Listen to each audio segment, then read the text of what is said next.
আমি যখন মার্কেটিং বিভাগের প্রধান হলাম, সেটা আমার জন্য ছিল একটা বড় ধাক্কা খাওয়ার মতো মুহূর্ত। এখানে এসেই খেলার মোড় ঘুরে যায়। আমি প্রায়ই দেখি যে সেই কক্ষে আমি একমাত্র নারী, তাই শীর্ষে থাকাটা সত্যিই খুব একাকিত্বের। নিজের প্রতি নিজের প্রত্যাশা নিয়ে আমি নিজেকে খুব বকাবকি করতাম।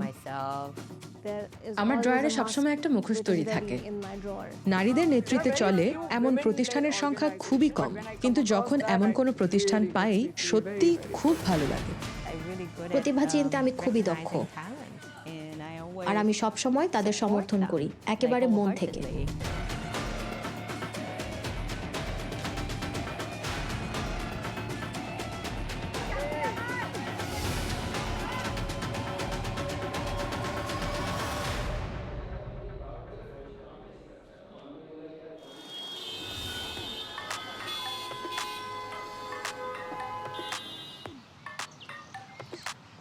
আমি নিঃসন্দেহে কর্তৃত্বপরায়ণ ছিলাম, অনেক বেশি।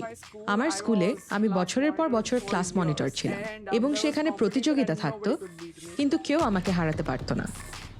আমার ভয়ও লাগতো, কিন্তু আমাকে নেতৃত্ব দিতেই হতো। পেছন ফিরে তাকালে আমি নিজেকে নিয়েই অবাক হই যে আমি ওটা করলাম কিভাবে। আমি জানি না, মানে আমি ব্যাস করে ফেলেছিলাম। এভাবেই আমি পুনে কলেজে ভর্তি হলাম, এভাবেই আমি ইঞ্জিনিয়ারিং এ ঢুকলাম।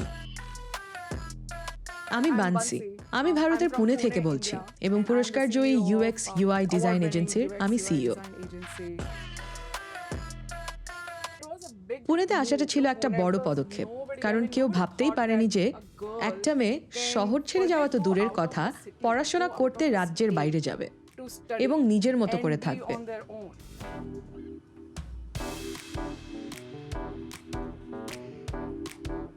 মানে বাবার প্রতি আমার অগাধ শ্রদ্ধা ছিল, আর মাঝে মাঝে আমি তার সঙ্গে কথাই বলতে পারতাম না। আমি পাতার পর পাতা চিঠি লিখতাম এবং এভাবেই আমি নিজেকে প্রকাশ করতাম। তারপর আর পেছনে ফিরে তাকাতে হয়নি।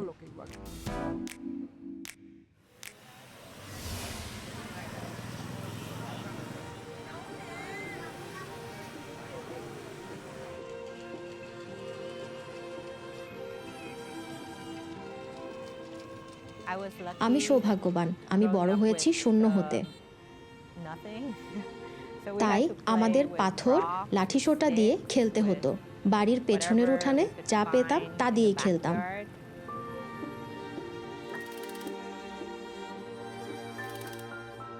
আমার মনে হয় জীবনের শুরু থেকেই আমরা খুব সৃজনশীল ছিলাম।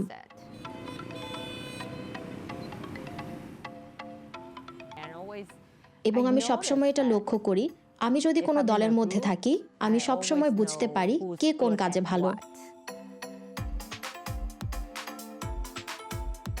আমার মনে হয় আমার বর্তমান চাকরিতে আমি সেই একই বিষয় প্রয়োগ করি। প্রতিভা চিনতে আমি খুব দক্ষ, আর আমি সবসময় তাদের সমর্থন করি, একেবারে মন থেকে।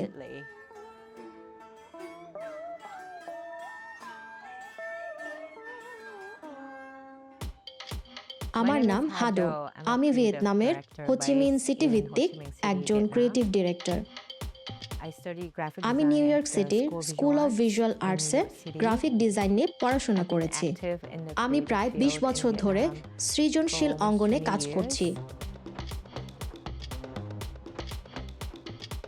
আমার মূল ভূমিকা হলো ভিয়েতনামের শীর্ষস্থানীয় ফ্যাশন এবং লাইফস্টাইল ম্যাগাজিনের ক্রিয়েটিভ ডিরেক্টর হিসেবে কাজ করা। বর্তমানে আমি বিচারক হিসেবে কাজ করছি, ভিয়েতনাম নেক্সট টপ মডেলের 4 বিচারকের একজন হিসেবে। এটি খুবই জনপ্রিয় একটি অনুষ্ঠান।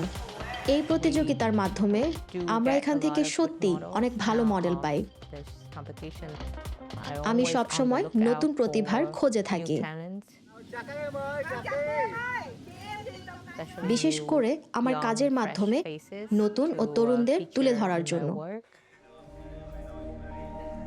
এবং শোতে আমি যেসব প্রতিভাবানদের দেখি, তারা আসলে আন্তর্জাতিক পর্যায়ে যেতে পারে, তাই তাদের নিয়ে আমার অনেক আশা। আমরা চাই ভিয়েতনামের কণ্ঠস্বর যেন শোনা যায় এবং তার নতুন বিশ্বমঞ্চে পৌঁছায়। আমাদের কথা যেন সবাই শোনে।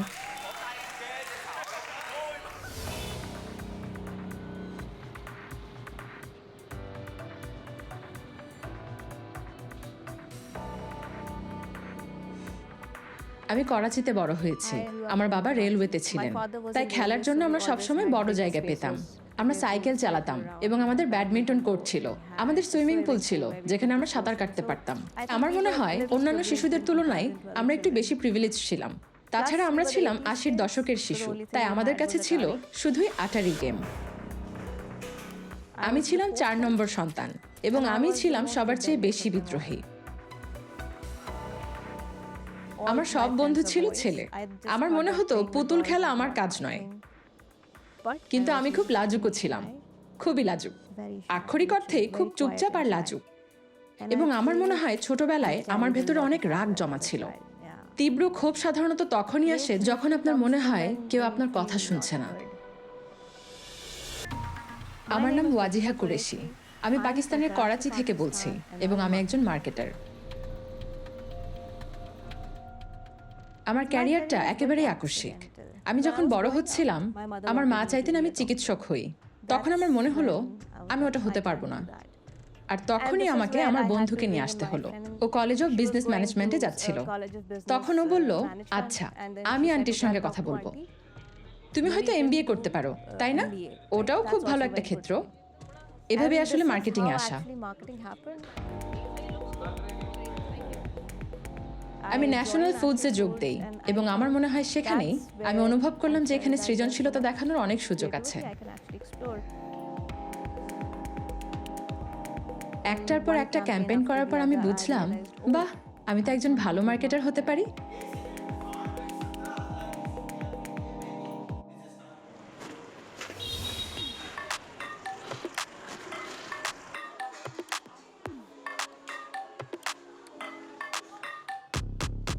শুরু থেকে আমার জন্য পথটা কখনোই সহজ ছিল না। সেটাই আমাকে আরো কঠোর পরিশ্রম করতে অনুপ্রাণিত করেছে। আমি সবসময় চেষ্টা করতাম সবার আগে থাকতে, সবার আগে অফিসে পৌঁছাতাম আর সবার শেষে বের হতাম। এই কথাটা আমি এখনো আমার লোকদের বলি। কঠোর পরিশ্রম ছাড়া কোনোভাবেই কোথাও পৌঁছানো সম্ভব নয়।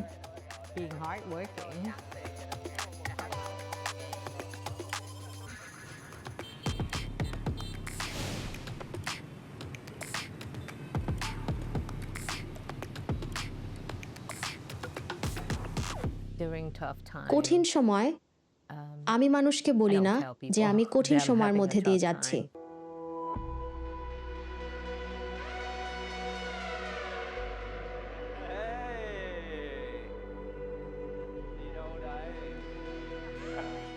আমি সাধারণত বন্ধুদের ফোন করে মন হালকা করি, কিন্তু আমার সমস্যাগুলো নিয়ে বা আমি যে কঠিন সময়ের মধ্যে দিয়ে যাচ্ছি তা নিয়ে কথা বলি না।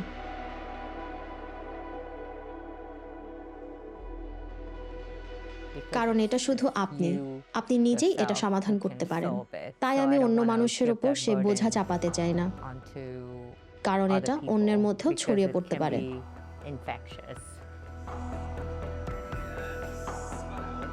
আমি নিজেকে খুব বকাবকি করতাম, নিজের প্রতি নিজের প্রত্যাশা নিয়ে। কিন্তু এখন আমার বয়স 40 পেরিয়ে গেছে এবং আমার একটা সন্তান আছে। আমার মনে হয় আমি নিজের এবং অন্যের প্রতি আরো নমনীয় হচ্ছি।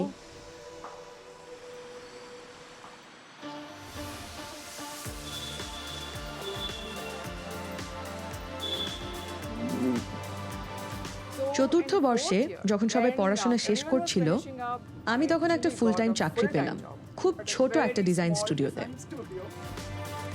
তারপর একটার পর একটা ঘটনা ঘটতে থাকলো এবং আমি ধীরে ধীরে ডিজাইনের দিকে ঝুঁকতে শুরু করলাম।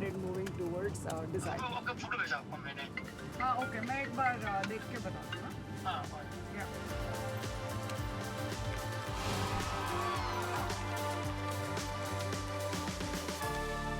2011 সালে আমি করু শুরু করি, এক স্টার্টআপ যাত্রা। নেতৃত্ব দেওয়ার জন্য আমাকে আসলে খুব বেশি কসরত করতে হয়নি। আমার মনে হয় নেতৃত্ব দেয়া এবং ব্যবস্থাপনা আমার মজ্জাগত ছিল। আমরা শুধু গড়ে তুলছিলাম আর গড়ে তুলছিলাম। এবং একজন ছিলেন যিনি সত্যিই খুব ভালো কাজ করত। তিনি পদত্যাগ করলেন। আমি ভেঙে পড়েছিলাম, কিন্তু আমি অবশ্যই টিমের সামনে সেটা প্রকাশ করতে পারিনি। আমার মনে আছে আমি অফিস থেকে বেরিয়ে গাড়িতে উঠে কেঁদেছিলাম। আর এমন খুব বেশি মানুষও নেই যাদের কাছে আপনি যেতে পারেন। ব্যবসা চালানোর এটাও একটা অংশ। তাই শীর্ষে থাকাটা সত্যিই খুব একাকিত্বের।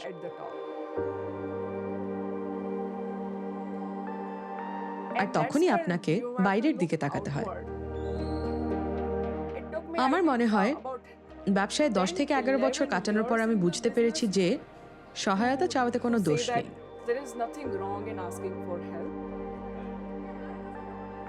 আর তখনই আমার মনে হলো আমি এমন অভিজ্ঞ মেন্টর খুঁজি যারা এই ইন্ডাস্ট্রি সম্পর্কে জানে। আপনার শুধু কারো কাছ থেকে সামান্য একটা ধাক্কার প্রয়োজন, অথবা মাঝে মাঝে এমন কোনো জ্ঞানী মানুষের দরকার যে আপনাকে নির্দিষ্টভাবে প্রশ্ন করবে। উত্তরটা ভেতর থেকেই আসে।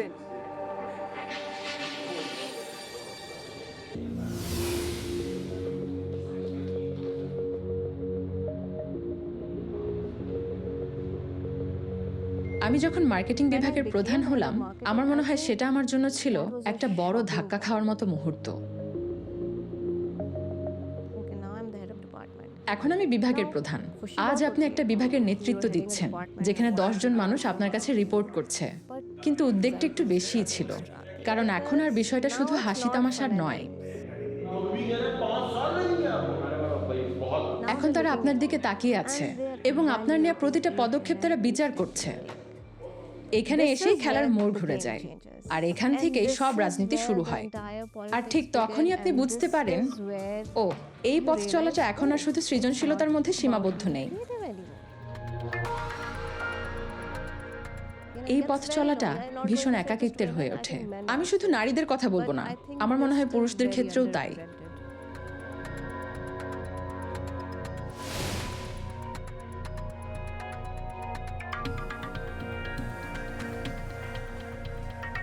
আপনি যদি আমাকে জিজ্ঞেস করেন আমাকে কি অন্যরকম আচরণ করতে হয়েছে, সেই প্রশ্নের উত্তর আমি বলবো সব সময়। ব্যাপারটা এমন যেন আমার ড্রয়ারে সবসময় একটা মুখোশ তৈরি থাকে।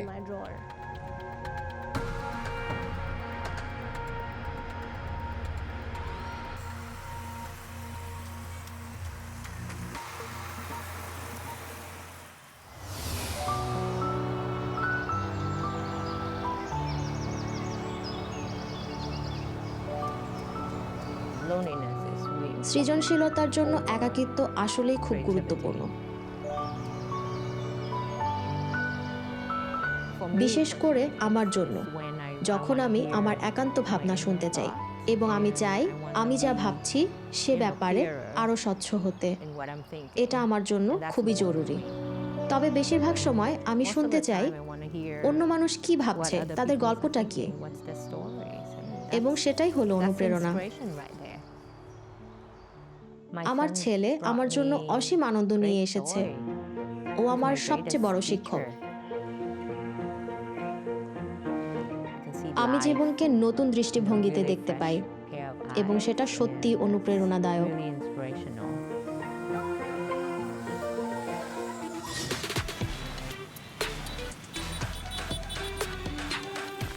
আমি মুভি ইন্ডাস্ট্রিতেও কাজ করি, প্রোডাকশন ডিজাইনার হিসেবে।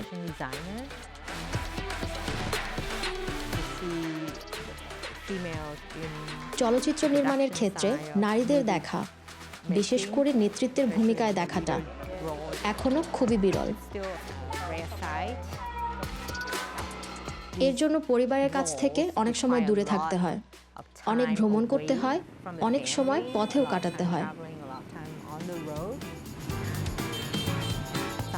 কোনোভাবে এটা সেই নারীদের জন্য উপযুক্ত নয় যারা ক্যারিয়ার এবং পরিবার দুটো একসঙ্গে সামলাতে চান। তবে আমি মনে করি এর পরিবর্তন হবে। আমার মনে হয় যে কোনো তরুণ তরুণীর লক্ষ্য হওয়া উচিত নিজেকে প্রকাশ করতে পারা।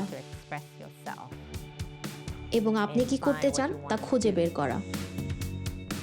সেই তীব্র আকাঙ্ক্ষাটা কি?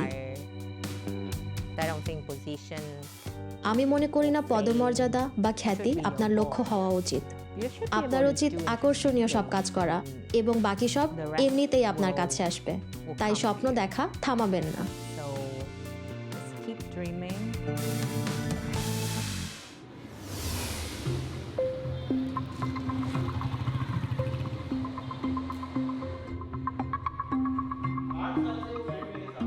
আপনি যদি আমাকে জিজ্ঞেস করেন তবে এটা একটা ত্রিমাত্রিক একাকিত্ব। কাজের জায়গায় সবার থেকে আলাদা, পরিবার থেকে বিচ্ছিন্ন এবং বন্ধুদের সঙ্গে দূরত্ব থাকে।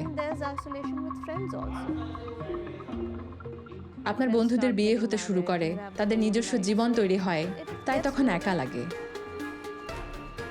আমার নিজেকে প্রকাশ করার কোনো জায়গা নেই। আপনার হয়তো জায়গা আছে। আপনি আপনার সন্তানদের কাছে যেতে পারেন, সহকর্মীদের কাছে যেতে পারেন, আপনার স্ত্রীর কাছে যেতে পারেন, কিন্তু আমার জন্য আমি কোথায় যাব? আমি কি করব? আমি যখন বাড়ি ফিরি আমি খুব ক্লান্ত থাকি। আমার আছে শুধু আমার পোষা প্রাণীগুলো আর আমার হাউসমেট।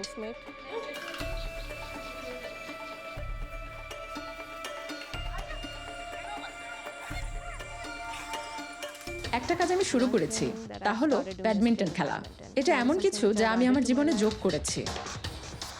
যারা ব্যাডমিন্টন খেলে তারা খুব দ্রুত সিদ্ধান্ত নিতে পারে, তাই আমি মনে করি সেই দিক থেকে এটা আমার জন্য একটা দ্বিমুখী কৌশল ছিল।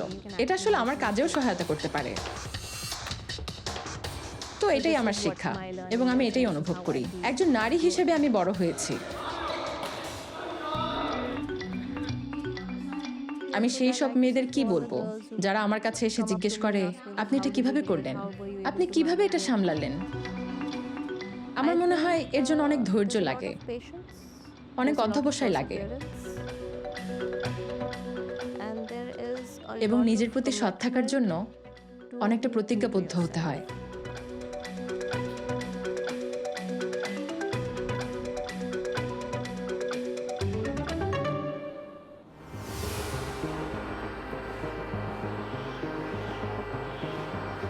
আমাদের সব ক্লায়েন্টই আমেরিকায়। আমি যাই, আমেরিকায় যাই, তারপর গাড়িতে করে এক জায়গা থেকে আরেক জায়গায় ঘুরি।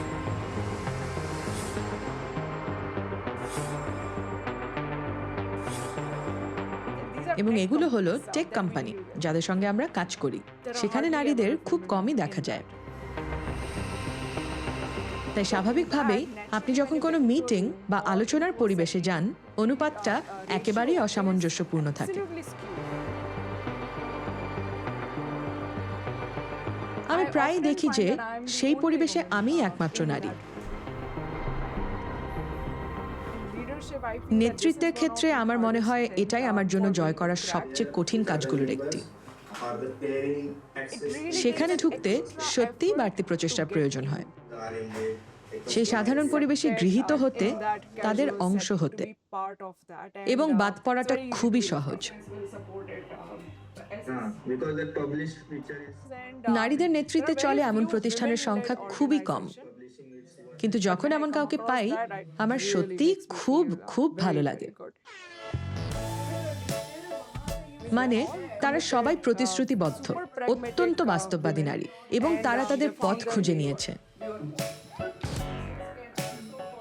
আমার হাতে গোনা কয়েকজন মানুষ আছে যাদের সঙ্গে আমি কথা বলতে পারি, যারা একই অবস্থানে আছে, যাদের কাছে আমি যেতে পারি।